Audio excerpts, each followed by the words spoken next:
Hello viewers, welcome to Garage Lab. Today we will create a tutorial for PrestaShop. We have got many requests about creating tutorial materials for technical articles. So today from Garage Lab we are creating a PrestaShop tutorial for the REST API. And let's jump into our today's discussion. PrestaShop actually has a very good web document for their documentation, and it is quite self-explanatory.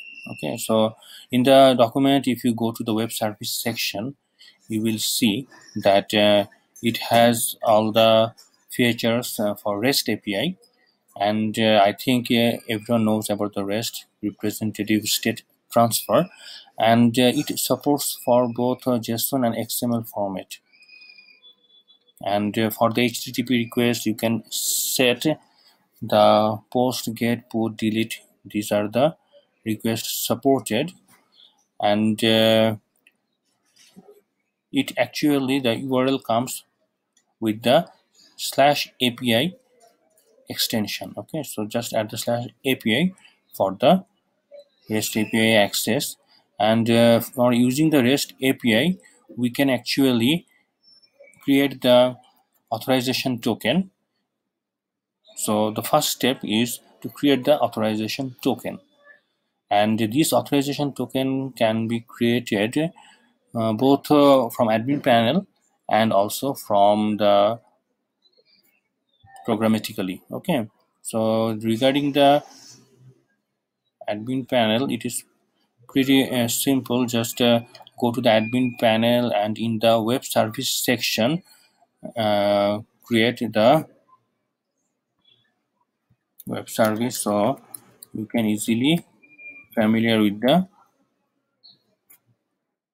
PrestaShop API. Okay, this is the web interface. Just enable the web service, and after that you can get the access. And to create it programmatically, just add this value into the.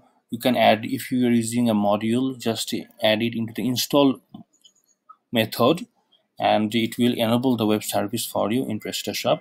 And corresponding disabling feature, please place it in the uninstall section, so this will disable the web service. And to create the authentication header, just generate it from the web interface, and it will generate it for you. Then set the required permission with the resources, so you can access that specific resource from your API. And if you can similarly add it by the program, just add this feature in the installation parameter. And regarding the generate a complex value, you can create a timestamp or unique feature, unique function, unique method as a PHP method to generate the unique token. Okay, so can be the token you can use, and it will add the necessary parameters. Okay, so let's show you into the testing. If you go to the API URL, then you will access the full list of the resources. Okay, and the access token that we are using, just you can pass it as a URL parameter, user parameter in front of the name, just like this. Okay, just like this one.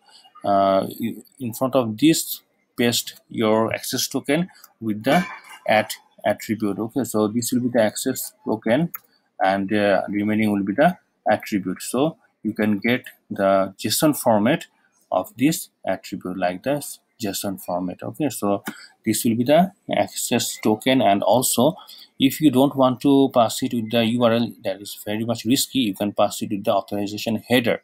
Okay, like this header and this base64 encode with the API token and this blank. Okay, so this will create the resources. Okay, hope you will